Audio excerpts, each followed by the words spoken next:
An ugly moment. A Conservative booted out, chaos in the Commons and conflict abroad.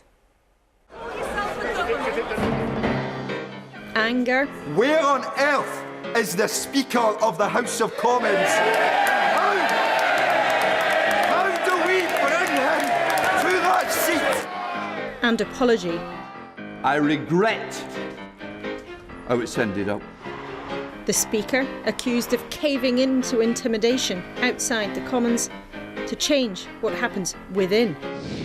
There was no saying sorry from MP Lee Anderson, formerly public chums with the Prime Minister, now booted out of the Tories for offensive comments about the London Mayor Sadiq Khan.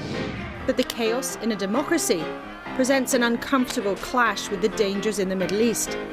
Wholesale destruction in Gaza and hostages still being held, while 2 long years of war in Ukraine show no sign of coming to an end. So we have one big question this morning.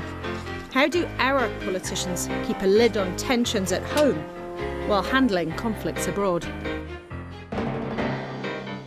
The Prime Minister's right-hand man, Oliver Dowden, is here to answer that question.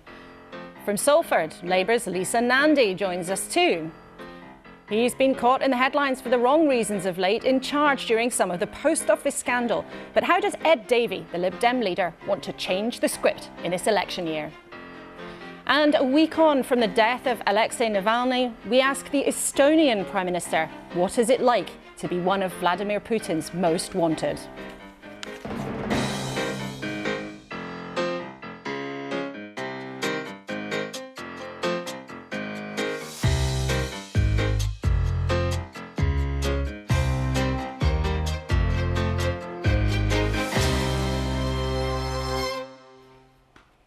Morning with you and me for the next 60 minutes. Halima Begum, the boss of the charity Action Aid.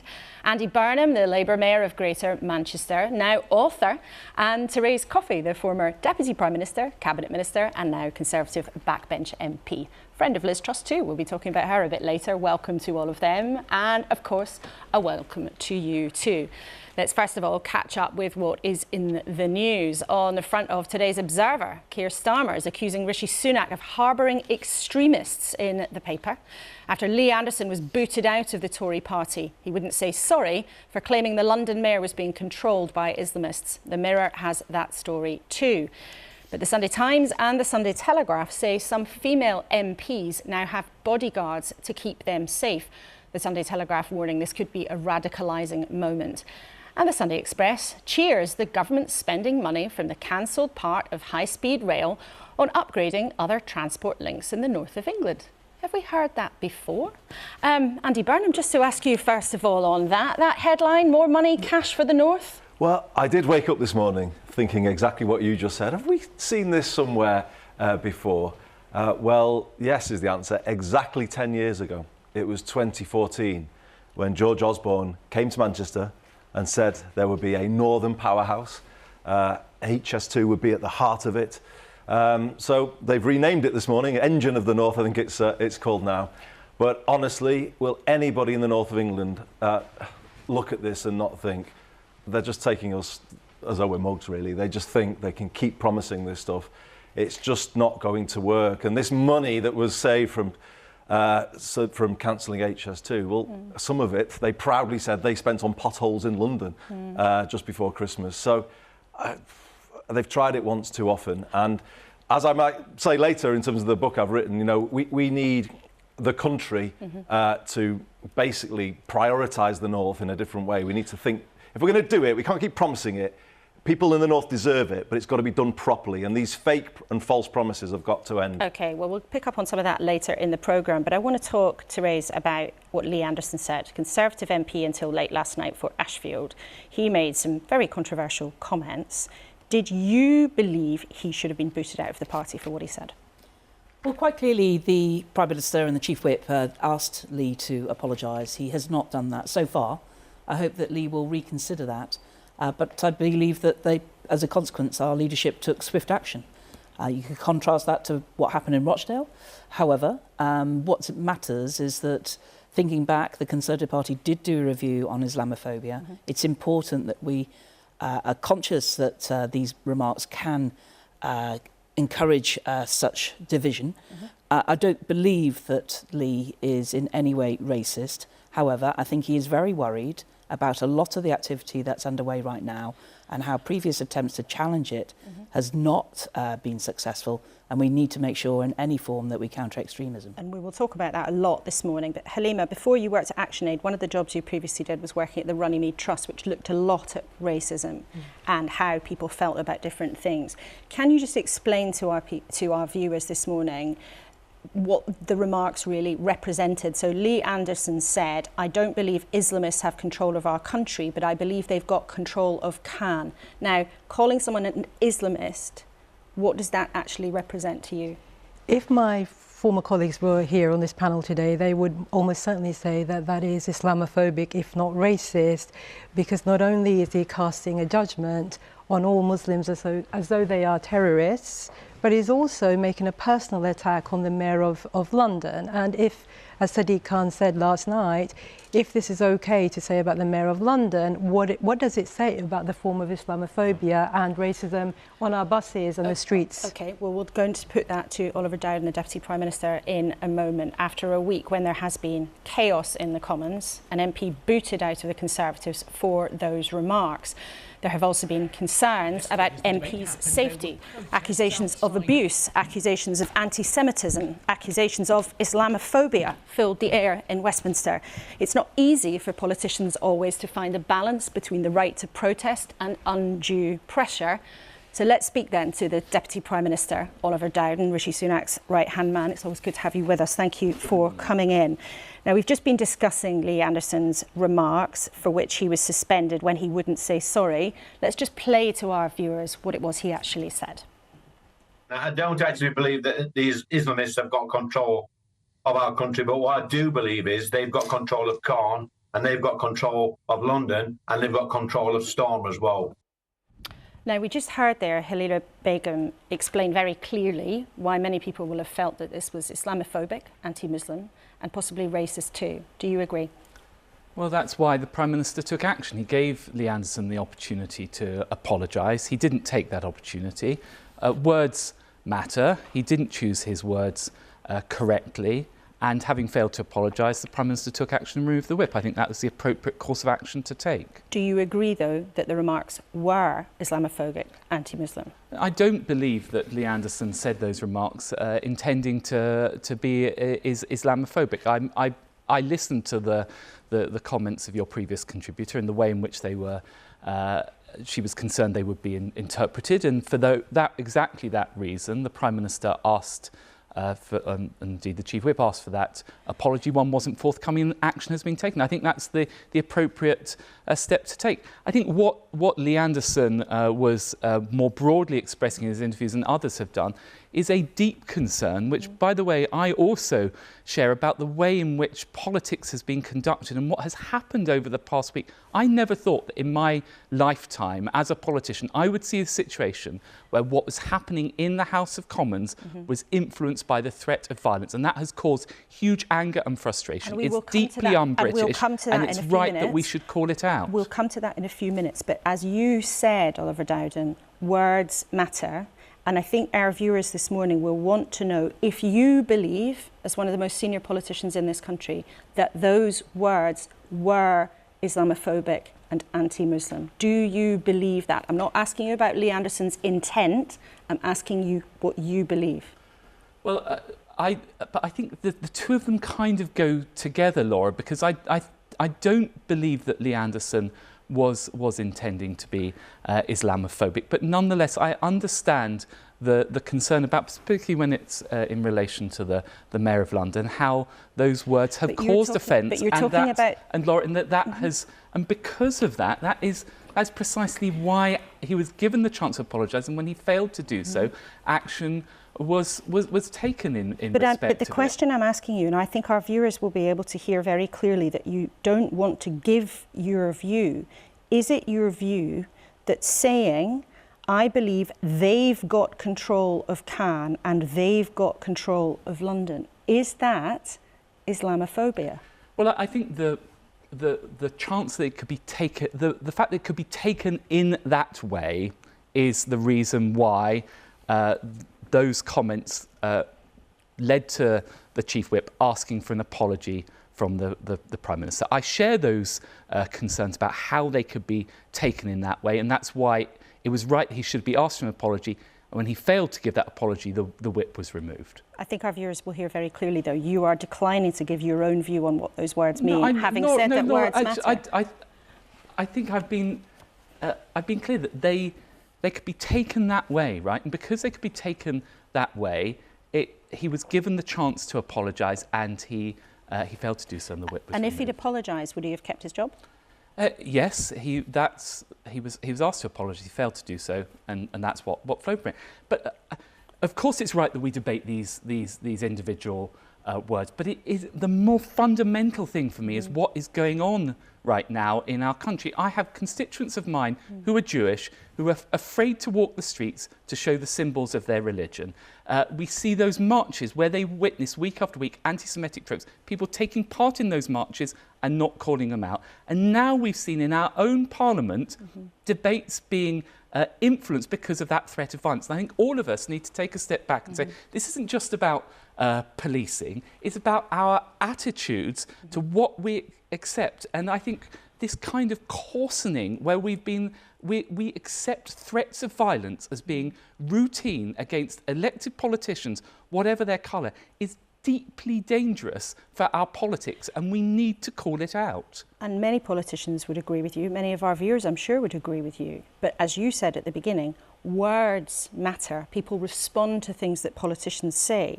And what Lee Anderson said was strikingly similar to what Suella Braverman, the former Home Secretary until recently, wrote in The Telegraph. She said, the truth is the Islamists, the extremists and the anti-Semites are in charge now. Now, you said clearly what Lee Anderson said could be taken as being offensive. That's very similar. So do you think what she said could be taken as being offensive too? What I would say in respect of what Suella said is that I disagree with what she said here, but I think that's in a different category, which is about, I disagree with the comments. By the way, I believe for the reasons that I set out, the underlying sentiment of my deep concern about this, these threats and these intimidations, which are often coming from Islamic extremists, and we shouldn't be shy of calling that out, and I have done so as a member of Parliament. But I don't believe that what Suella has said crosses the line in the way that Lee Anderson's But why not? do. Because she said the Islamists are in charge. Now, you said you don't believe that's true. Lee Anderson said the Islamists are in control of Sadiq Khan. Why is it different? Well, I think there's a slight danger of getting into semantics of this, but I think this is... But words matter. You've said that yourself. Laura, if you please allow me to finish my point. That this is about attaching specifically to one person, the Mayor of London. I think what Suella was saying was making a broader statement, one which I don't agree with the specifics of what she said, but I do very much agree with the concerns that she is raising about threats coming often from Islamic extremists, which are being used to intimidate Jews in this country and are being used to intimidate a debate in our own parliament. And I think worries about language should not stop democratically elected politicians doing their duty of calling this out and seeing what a seminal moment it is for our country this week, where we've had lots of lines crossed in the past. This, for me, is a totally different level. And you have made that point. But how politicians respond to it does matter. And some of your colleagues do believe that Suella Braverman crossed the line. Saeed Avarsi, one of your own peers, says that she is prepared to divide, to ratchet up hate and set our country alight for political posturing. This is shocking and dangerous. Well, I don't agree with Saida on that, and I've made clear my views in relation to Suella, which is I don't agree with the specific words she chose to use, but that's a matter of legitimate political debate. We're not talking, though, about insubstantial people here, though Suella Braverman, of course, until very recently was very, very senior in your party. Liz Truss, who, of course, was the Prime Minister, was filmed with one of Donald Trump's old lieutenants, Steve Bannon, this week. Now, Steve Bannon was talking about Tommy Robinson, the founder of the English Defence League, someone with a string of convictions. He called him a hero and she was standing alongside and didn't challenge it. Let's show it to viewers. I don't understand this. The grooming situation, Tommy Robinson, all these heroes fought it. The rape situation, and in that community, you're going to have a special election, and you may have a radical jihadist party send somebody to comments after all that problem? That is correct.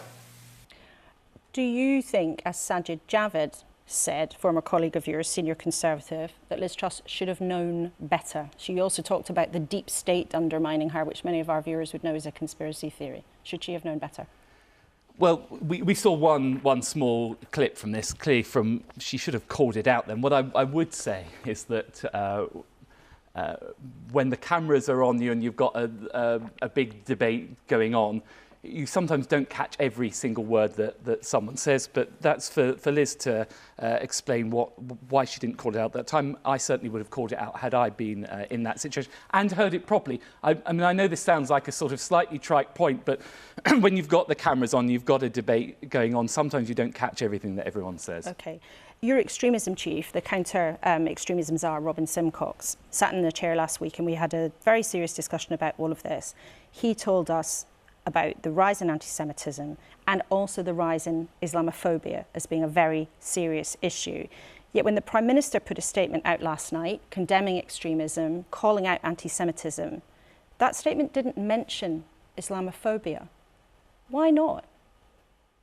Well, the Prime Minister has been robust in showing that there's zero tolerance for Islamophobia. I mean, the point the Prime Minister was making in his statement is the point that I've been trying to make during this interview as well, which is where we see the real pressure happening right now. If you look at those marches, week after week, people are going on those marches and they are carrying placards which have anti-Semitic tropes on them. Our own Parliament has had projected onto it an anti-Semitic trope. The debate that was going on in Parliament this week, and by the Speaker's own account, the reason why he chose to alter established precedent to have that further vote was because of fears about safety. Those are all coming from a perspective that I see going through threats to Jews on the streets of our country, threats in those marches, and now threats in our House of Commons. And that's what the Prime Minister was addressing in that statement. Now, of course, the Prime Minister has addressed Islamophobia, and indeed he talked about extremism, calling out extremism across the board. But the comments he was making was about this kind of train of events that we have seen in our country over the past weeks. And I think all decent people in this country, the vast majority, whether they're Conservative or other parties, need to stand up and call this out, because we cannot be in a situation where we allow freedom of expression, the hard-fought freedoms of our Parliament and our democracy to be put at risk by people that masquerade as having legitimate protests, but actually are using violence and intimidation. And it is a fact that members of Parliament were worried about voting on a motion, not discharging their duty to the people that elected them and their duty to their conscience because of external violence. And that is something that is right for the Prime Minister of our nation to address, and that is what he did in those words. And that's where the focus was. And it's been a very grisly week in Westminster, and we've talked a lot in this studio about threats and safety of MPs, which of course is very important. Oliver Dowden, thank you so much for joining us in the studio this morning, the Deputy Prime Minister there.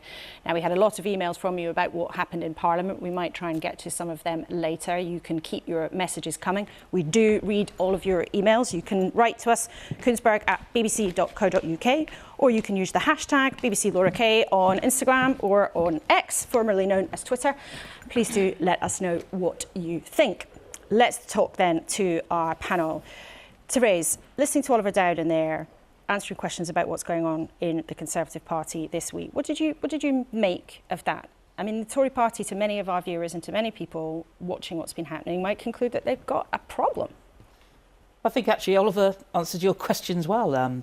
We've got a particular issue which we'd already discussed about Lee Anderson, and as Oliver said, that was targeted at Sadiq Khan, or named again in response to a TV interview. But I think more broadly, we've got to be united, whether it's across the party political forum that we have, to be tackling anti-Semitism, to be tackling extremism, and I am sure that all the main political parties will be wanting that to be the real focus, so that people in our country are not frightened to leave their front door because they're Jewish. So it's just a case of getting beyond some of the difficulties which MPs face a lot of the time. Look, I've been a Conservative MP for 14 years. I can tell you there's been plenty of abuse, plenty actually of a political attack ads by the Labour Party and others designed to make my life uncomfortable, not trying to encourage violence. I don't want to say that. But that is where, to some extent, there's been a change in aspects of social media, clips, always trying to polarise what's happening on sometimes what can be a lot more sophisticated debate. And the question, it's unquestionable that the atmosphere for politicians has become much more brutal. But there is also a question about what some Conservative MPs have been doing to fuel that. And your own friend, Liz Truss, the former Prime Minister, we saw her there standing alongside when somebody was saying Tommy Robinson was a hero. We saw her talking about conspiracy theories of the deep state. I mean, do you agree with her? Well, it's the first time I've seen that clip. I think Liz has been in the US. OK, she's been talking about the deep state a lot. That's not an accident. So what do you think she's doing, fueling what a lot of people consider as a conspiracy theory? Well, I'm not aware how it becomes a conspiracy theory. I think Liz has been expressing a view. It's a not new view that quite aspects of institutions, a lot of decisions have often been taken away from ministers. That's been a combination of practice or Parliament putting into law, actually, about what gets given to external bodies to decide. So, I mean, that's for Liz to speak to her, invite her on, and you can ask her. But coming back to the main issue, I mean, what happened this week in Parliament? You know, frankly, Labour was in a hole politically about the motion. They had their own opposition days. They could have put forward their own motion at the time. But sadly, the Speaker gave them a ladder out of that hole. And his justification at the beginning of the debate was not about safety. And by the way, he knew that in order to get the SNP to have a vote with his device, going against the advice of the clerk of the House, that Conservative MPs would have been required to vote down the Labour We'll talk to Labour's Lisa Nandy about what exactly happened that night in the Commons. Well, I'm telling you what happened. I was there. I don't know if Lisa was there. You're convinced there was sort of skullduggery and a plot afoot? Well, I have to say, I think Labour leadership, Starmer and his chief whip, put a lot of pressure on the Speaker. You can tell that by the stalling tactics that went on in order to get Lindsay to go against the advice of his clerks and to put that there. Okay, now, well, we'll come to that a bit later. We'll come to that a bit later in the programme. Halima, listening to how Oliver Dowden responded to that, what did you make of it? I mean, are you concerned about what does appear to be a sort of uptick in hot political language? Absolutely, and so it wasn't just a bad interview that Liz gave. And Teresa, I know that she's a good friend of yours, but if you actually listen to another interview, she was in a conference in America, not far-right conference, but a right-wing conference. And she actually talked about conspiracy theories and the fact that if she had a chance, she would take a bigger bazooka to her opposition. This includes the Office of Budget Responsibility. This includes Conservatives that disagreed with her and also the Labour Party. But why does that matter beyond normal sort of political discourse? Because she's actually speaking those words in the context of America and a former Prime Minister in a country where there is a significant gun culture. Now, we're talking about Lee Anderson. I mean, those words are potentially risk of incitement to violence. Now, I think all of that has to stop because when our politicians speak on that world stage, or nationally or elsewhere, it just means that the public is feeling much more volatile, and I think we need to behave more responsibly. Indeed, Labour's had lots of problems with anti-Semitism. They just had to junk their candidate in Rochdale, the by-election coming up this week. And I was very struck last week when the anti-extremism czar, Robin Simcox, told us this has all got worse. Do you think that's right? Well, it certainly got worse in terms of it being a bigger issue for both parties. But I think you basically laid bare the Conservative Party's problem this morning, because rightly they take a very tough line on anti-Semitism, as Labour has been doing. But you see ambivalence when it comes to Islamophobia and an attempt to explain it away a little bit. And that's what I picked up from the interview. I was listening very, very carefully to it. And to me, there was no justification for saying Suella Braverman's comments are different. If they have got control, if that was related to Jewish people, that would straight away be called out as anti-Semitism. But there's a double standard here. They don't call it out in that same way. So I think this is the problem, and you talked about an uptick in slightly, hateful comments from politicians. I think what's going on here is that there are people in the Conservative Party who are itching for that sort of existential debate about its future. They can't wait to get into it, and that's why Liz Truss was out at that really appalling gathering that she was at last week. And they're making ever more, they're ratcheting things up, they're making highly provocative and dangerous statements. And the problem is, Laura, they're still the government. You've got a former Prime Minister making dangerous statements. You've got extreme statements coming from a former Deputy Chairman of the party. I would say, put us out of our misery, call a general election, let people know. You cannot have a government, you would say, I want senior figures behaving in this way with the impact that can have on our streets. I want to respond to that because Andy just basically said this is part of shadowboxing for the future of the Tory party and people are doing dangerous things. I don't think that is the case. I think there's a genuine concern about security within the country. There's a challenge, of course, the situation in Israel and Gaza that is providing this ongoing challenge. And, of course, people want to see peace as quickly as possible and sustainable peace in that regard. So I don't know quite the point where Andy was going, and shadow boxing is similar. Yes, people have got concerns. We saw a colleague resign from government over his concern on how we were tackling illegal immigration. Were we doing that far enough? But that's part of political debate. Is Rob Jenrick at the same though, Therese, that there's a hierarchy of racism in the Conservative Party? I don't believe that's the case. What I am clear about is that, as I mentioned earlier, the party did have a review about Islamophobia, has taken steps in that regard, and I think swift action by the Prime Minister in Chief. Let's then talk about the system. I think everybody agrees, probably everybody watching, we know from your emails, certainly most people think this, that this week in Parliament was chaotic, it was ugly, it felt dangerous to many people. Andy, you've written a book with your colleague Steve Rotherham, who's your fellow mayor in Liverpool. And one of the things you say in your book, Head North, is let's get rid of the whipping system, the system where MPs are forced to vote along party lines. Yeah. Would that really be an answer to this kind of thing? Well, I think it would. I mean, Steve and I decided to leave Westminster because of, in our view, it simply doesn't work. It hasn't worked for the north of England. And I don't think it works for people anywhere, actually. I think there's a real frustration with politics not delivering for people. But if you go directly to Parliament and its rules, firstly, there's the arcane rules. Why can't you have 2 amendments to an opposition day? You know, in a complex world now with people get engaged on social media, why is Parliament hidebound by these really old rules that don't give representation to some of the feeling in the country, but particularly on the whip system? If you just think about this for a minute, Laura, I feel quite strongly about this. It doesn't work, I don't think, for anybody because for the public, I think the public want people with some independence of thought who are able to look at a situation, hear a debate, and apply some independence of thought. Is the reality, though, basically governments and parties would then never get anything done? Well, so it's easy to say, let 1,000 flowers bloom, but how on earth would you ever make decisions? MPs will say that, but I don't believe it's true. 19 times out of 20, MPs will back what their party is saying, but that 1 time out of 20 might just be an important moment. In the 2000s over Iraq, I don't think it's right to have a whip system on a vote like that because the world says, well, what are they actually deciding on here? Is it politics? Is there other issues behind the scenes?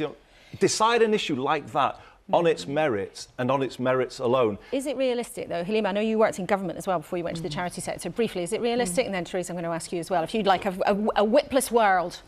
I'm not a politician, but what I would say with the vote on the ceasefire, that was an occasion where I think if MPs were allowed to vote without the whip system hanging over them, we would have actually had a better result. Instead, we had the mother of all parliaments laid bare out for the world to see, playing party politics rather than thinking about the hostages in Gaza and also the Gazans trapped in Rafah.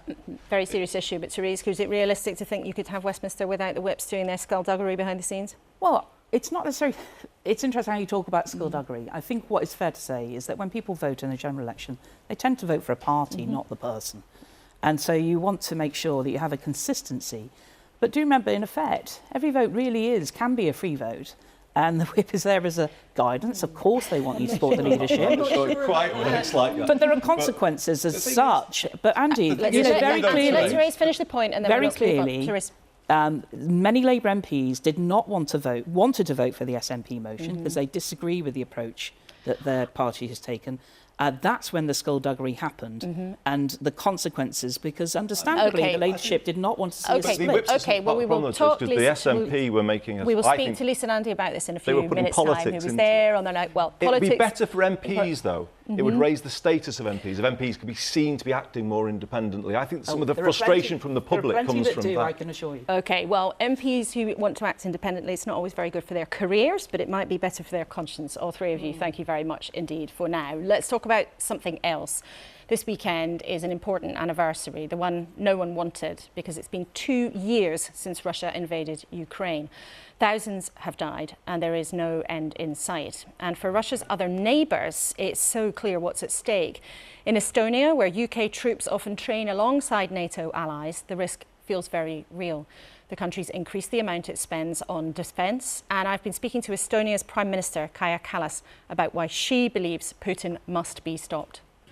We have to really focus our efforts in stopping this war and helping Ukraine to fight back, because Russia will not continue if they lose in Ukraine. They will continue if they win in Ukraine. That's why it's very important for all of us that we do the utmost to help them right now. Because what are the lessons from the 1930s and 1940s? I mean, one thing, very, very certain lesson that we learned from the 1940s was that when war really expands to Europe, it goes very fast in Europe. So no country is left untouched by this. And that's why we all have a skin in the game here. Do you feel politicians on Capitol Hill in Washington are listening? With the possibility of another Trump presidency, do you fear a kind of American isolationism coming back? Well, when I talk to the Republicans or Democrats in Congress or Senate, and majority of them support helping Ukraine. The question is right now whether, it gets to go to a vote. I think that history rhymes. And therefore, we have to learn from history and not repeat the same mistakes that we did in 1930s and 1940s. Do you really feel then we are potentially risking that kind of conflict, another world war, if leaders in the US and other countries don't take firmer action against Putin? Well, it is... as one aggressor has initiated a war against its neighbor and is very clear about its aims. I mean, if you listen to even the interviews that Putin has given now, he hasn't changed his goals. His aim is to conquer Ukraine and then move further. And that could mean then, if he's able to do that in Ukraine, then that could mean also attacking NATO, because he can do that. And that is also, question for all of us, because why the aggressors are taking up wars is because they think that they can win. I mean, because they think the other party is weak enough for them to attack and win. And therefore, we have to do everything to also increase our own defense, to spend more on defense so that, Russia wouldn't think about attacking NATO, because defense is no way provocation. Weakness is a provocation for aggressor. What did you think then when you heard Donald Trump say if NATO countries that hadn't been paying up, Russia could go in and do what they want? Well, it's of course very disturbing, but it's no surprise. I mean, Trump has been saying that also before, maybe not in so harsh words, but still. This is, of course, a signal to all of us in Europe to do more for our own defense. I mean, Estonia has been spending over 2% of our GDP on defense over 10 years, and now we have increased that to 3.2% of our GDP. But it is true that not all NATO's countries are doing this. You mentioned Estonia is already spending more than 2% of GDP on defense. How important is it to you that other countries do the same? It is very, very important. When the war started, I mean, conventional war in Europe, in Ukraine, then I thought that, okay, now everybody understands that we have to spend more on defense. But to my surprise, it hasn't been so. I mean, yes, there are more countries who do so, but not all of them do. Should everybody spend over 3%? Follow your example. Well, I think yes, because in 1988, all the NATO's countries spent more than 2% of their GDP on defense, some even over 6%. And why? Because the threat was real. There was Cold War going on. Now there is a hot war going on in Europe, and still some countries think that it doesn't really concern them and it doesn't really continue so that it would affect them. But then again, the lessons from 1930s, 1940s is that when there is war in Europe, it's going to spread very, very fast if we are not strong enough. And Prime Minister, you've recently been put on Vladimir Putin's most wanted list. We're speaking a week since the death of Alexei Navalny. What's it like for you to be named as a target? Well, I got a lot of messages of congratulations. That is a great honor. That is the biggest award that one can get for standing up to your principles. But jokes aside, this shows that Putin's playbook hasn't changed. This is meant to make me afraid, and the only response is that we shouldn't be afraid. And you're not afraid? No. Kaja Kallas, the Estonian Prime Minister.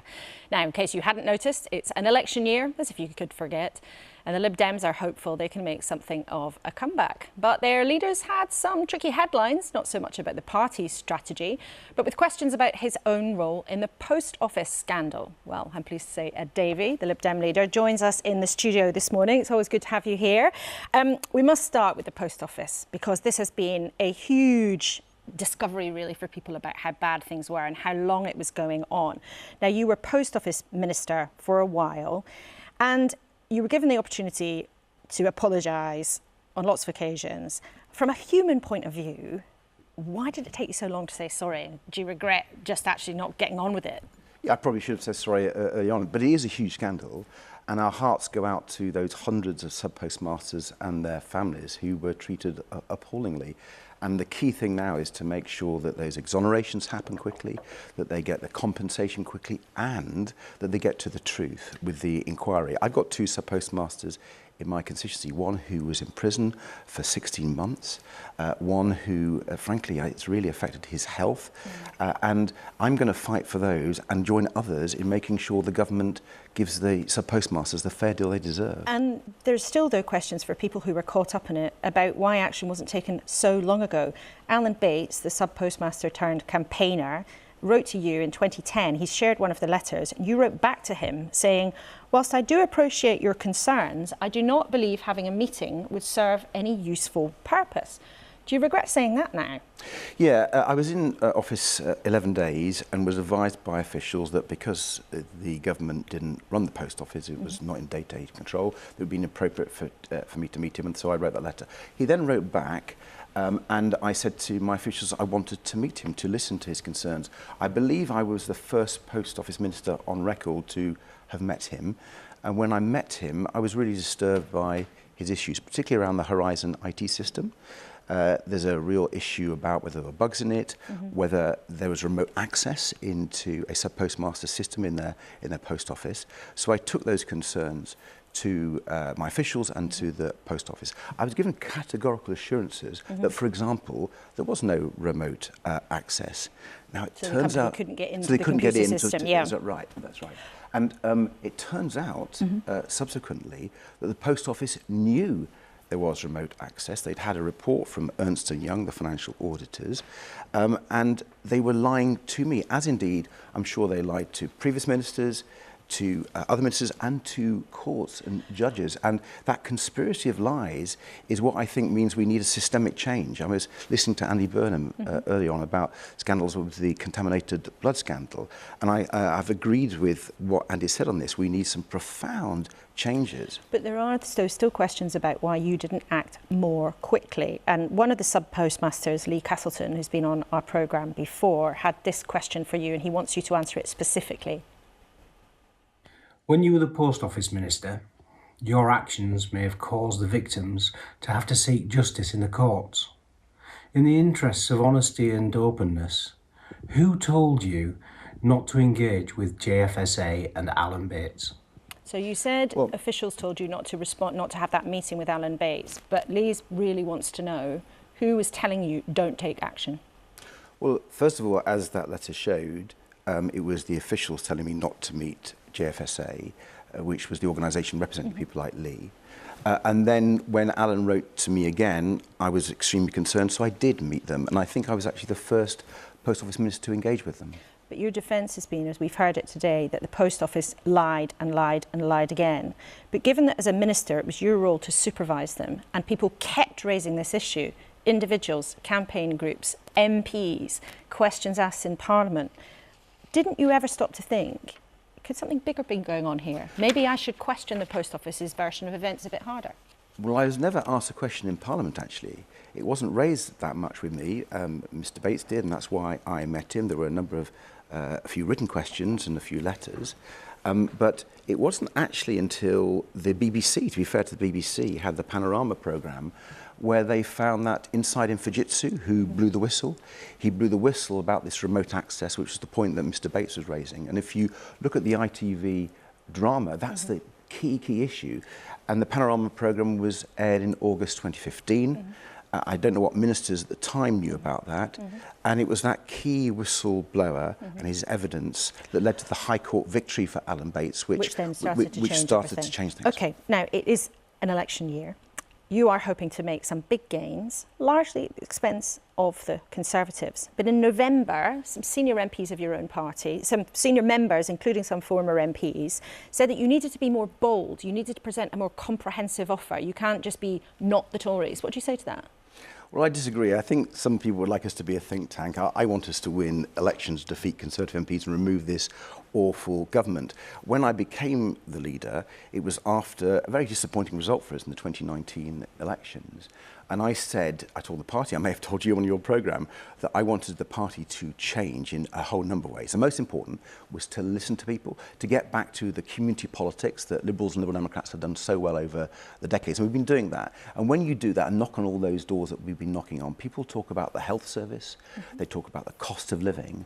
And so as leader, I have ensured we have focused laser beam-like on the issues that voters are concerned about. So, for example, today we're talking about cancer. I have experience of cancer in my own family. I lost both my parents to cancer before I left school. So it's an issue of personal concern to me. But if you talk to voters, it's a massive concern to millions of them. And so we've come up with a programme to deal with that, to make Britain one of the best countries in the world for cancer treatment. But if you're keying into people's concerns then, why aren't you seeing more results? So you had big by-election success a while ago, but in the two by-elections recently, you lost your deposit. Now, that means you actually barely registered. Are you embarrassed by that? Or is something else going on under the radar that people aren't picking up? Now you're on to something, Laura. It is under the radar. What we're seeing in this Parliament is huge success for the Liberal Democrats, actually. Those 4 by-election results, the last one was just last summer, actually, we had staggering successes in true blue areas. It wasn't just those parliamentary by-elections, it's been local elections. So we've had some of our best local elections ever in the last 2 rounds. And actually since May, if you look at council by-election results, which party across the country has had by far the best set of results in council by-elections across the country?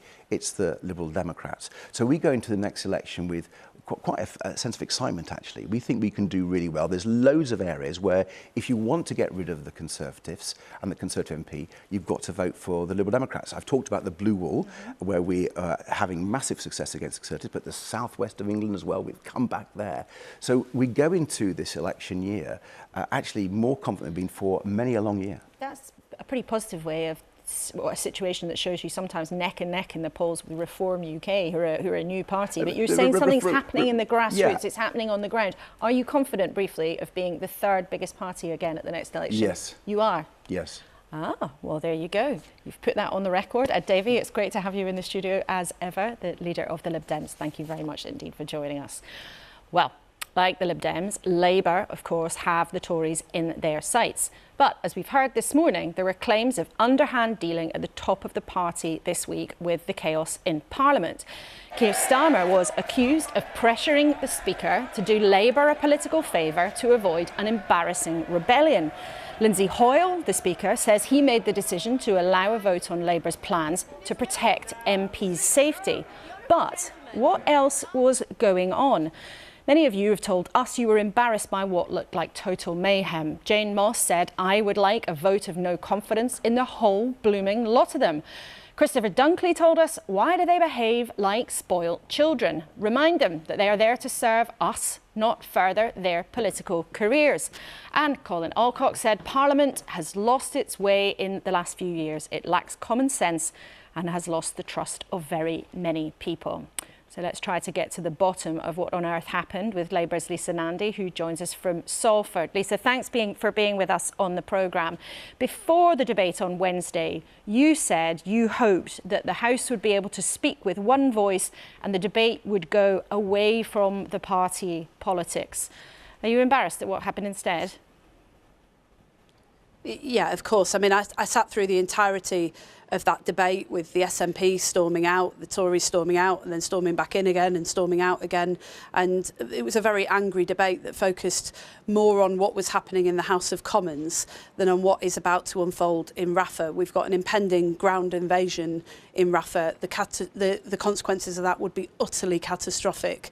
It was the moment where we could have come together to speak with one voice and send a very clear message. In the end, I'm glad that because we put forward a motion that all parties we thought could support, I'm glad that there was a motion that was passed calling for an immediate humanitarian ceasefire. But I don't think anyone could look at those scenes on Wednesday and think that that covered the political system in the UK in glory. It didn't. Oliver Dowden, the Deputy Prime Minister, though, told us this morning that a line had been crossed this week, and there has been reporting by the BBC and others that Labour suggested that the Speaker could be shoved out of his job after the next election if he didn't allow a vote on Labour's plan. Now, this is a really important issue about the independence of the Speaker. Keir Starmer has denied that he individually did that. Can you guarantee to our viewers this morning that no one from the Labour Party was involved in a conversation or passing a message to the Speaker suggesting that his job might be on the line unless he did what Labour wanted? Yes, I believe that I can. I've had numerous conversations, as you can imagine, with my colleagues, with Keir Starmer, with our Chief Whip, with David Lammy, our Shadow Foreign Secretary, over the last few weeks and months since the 7th of October unfolded. And frankly, the idea that you would threaten the Speaker of the House of Commons is for the birds. I've served under 3 different speakers over 14 years, and I can tell you that that is not how it works. The Speaker is in charge, is the guardian of our processes and procedures and makes the decisions. The idea that any political leader or any politician of any party could threaten the House of Commons Speaker and get away with it is just absolute and utter nonsense. The truth of what unfolded on Wednesday was that while the international community was very focused on what was happening in Gaza, and so were we, the Conservatives appeared to have discovered at the 11th hour that they didn't have the votes to prevent the Labour motion from going through and came and pulled their amendment, which triggered the collapse of the whole debate. Now, that is deeply regrettable. Political point, but the important thing is Lisa, that motion went through and we spoke with one voice. But I want, rather than making a political point, I just want them to highlight to viewers that you have then just given us a specific assurance on the record that no one in the Labour Party said or communicated a message to Lindsay Hoyle that his job might be on the line if he did not allow Labour to have a vote on its amendment, its plan in the House of Commons.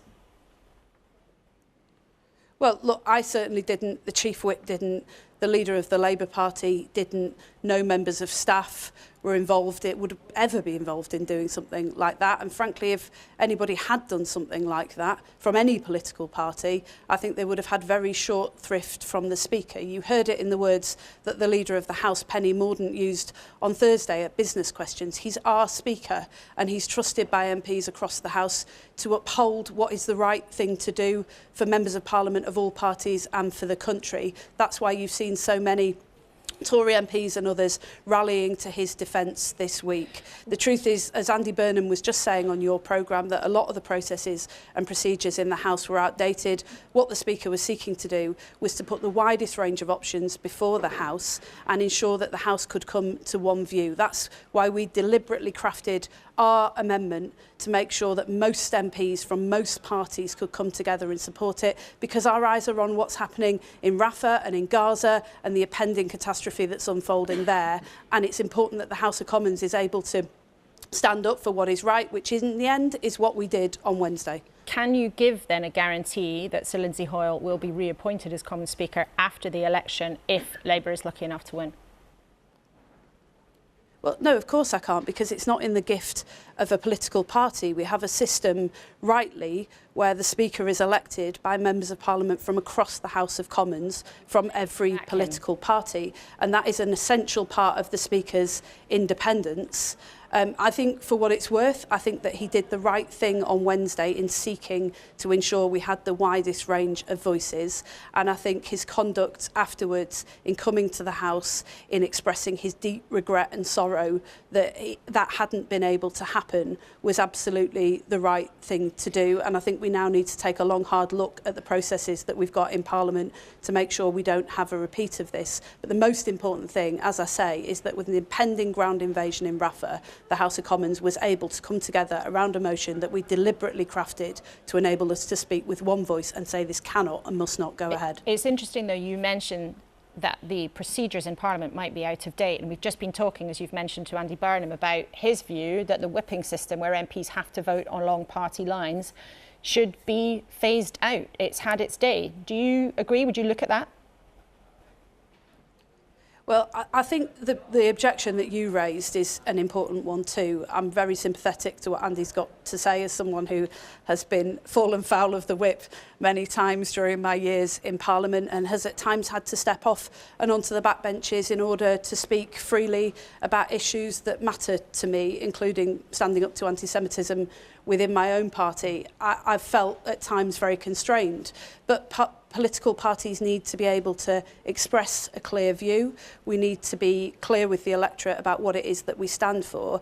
And just, you know, it's very at the forefront of my mind right now, having been out in the region, in the Middle East, many times over recent months, that when you speak for your party on issues relating to foreign policy, for example, foreign leaders need to know that you speak with the full authority of your party. So I think there's very much a case for a more grown-up political debate where we're able to express differences. But the procedures that failed us last week actually were the standing order procedures that were built for a time when you only had two main political parties. What you've got now is many smaller parties as well within Parliament. They're not likely to form the next government, but they do have a view that represents the views out in the country. And I think it's important that we find ways to enable that fullest range of views to be expressed. And just talking about views out in the country, it's very soon to be the Rochdale by-election, where Labour abandoned its candidate when he was recorded expressing unpleasant and anti-Semitic views.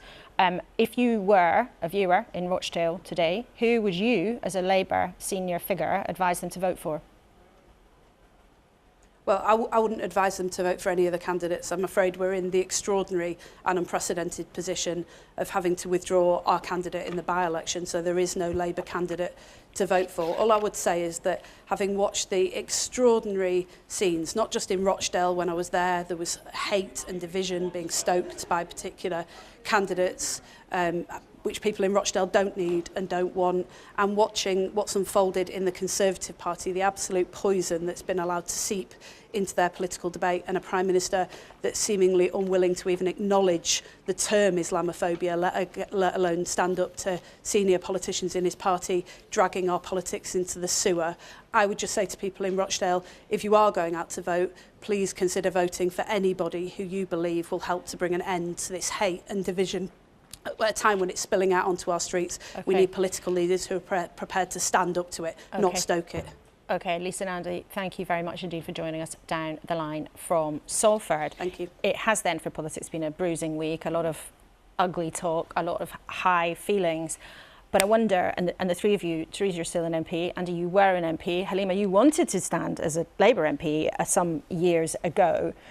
Andy, now you've got a big job elsewhere. Would you still want to be an MP? You know, if you re-ran Andy Burnham, the life story, would you still go to Westminster?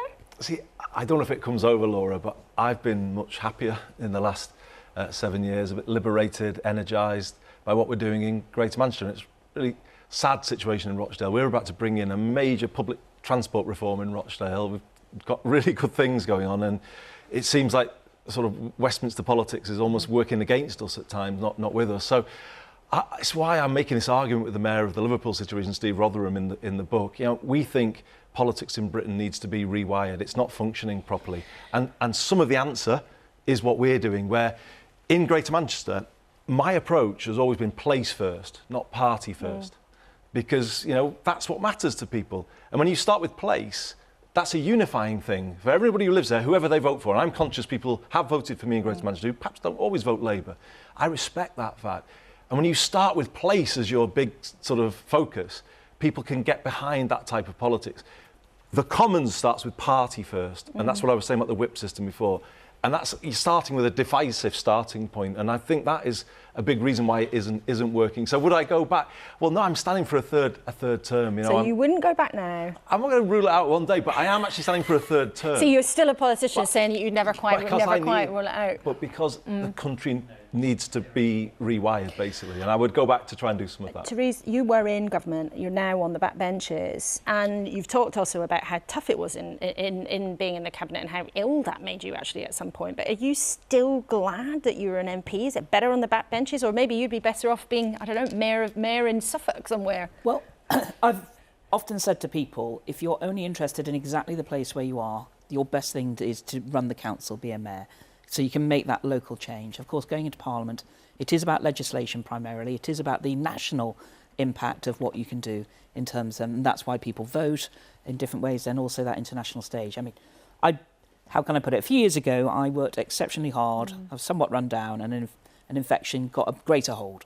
So I think it's still a reminder that we're all human beings, and you have to choose and prioritise. But on the wider thing, I'd welcome more people who want to become members of Parliament. It is actually a great place to be, but it is a serious place to be. Not only for your own constituency you try to improve, but the country as a whole, and that's what matters. Halima, are you relieved you didn't get to become an MP looking at what's happened in the last few years? Well, I had been working overseas for about 15 years, Laura, so when I came back to London, I also thought about standing for an MP in the place that I grew up in, so it was very much about place, not politics. But what I would say now is that I think it's just a myth that only MPs have a difficult time, because where I'm sitting now, looking at the work that we've been doing, not just since October the 7th, but also since the Morocco earthquake, there's not a day where I get any rest. So my plate is full. But what I would say is that politics feels very, very much gridlocked at the moment. So where public debate and sentiment is all around confrontation and polarity, it's really hard. But I did want to come back to say, as a Muslim woman, I stood as a Muslim woman in East London. The Conservative Party and the Labour Party needs to be a place that's safe for Jewish friends and Muslim friends, and it doesn't feel like that at the moment, so that's my urge. And we must leave it there, but thank you all so much for bringing your interesting insights and conversation to our debate here this morning. Thank you to you, of course, for watching on a busy day.